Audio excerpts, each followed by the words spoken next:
Okay guys, I was feeding everybody tonight, including my half-beaks, and I noticed she had some more babies. There's a little tiny fry, you can't even see the beaks yet. I don't know for sure how many are in there.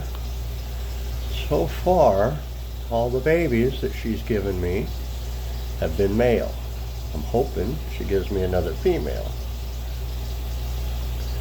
But yep, she had some more babies.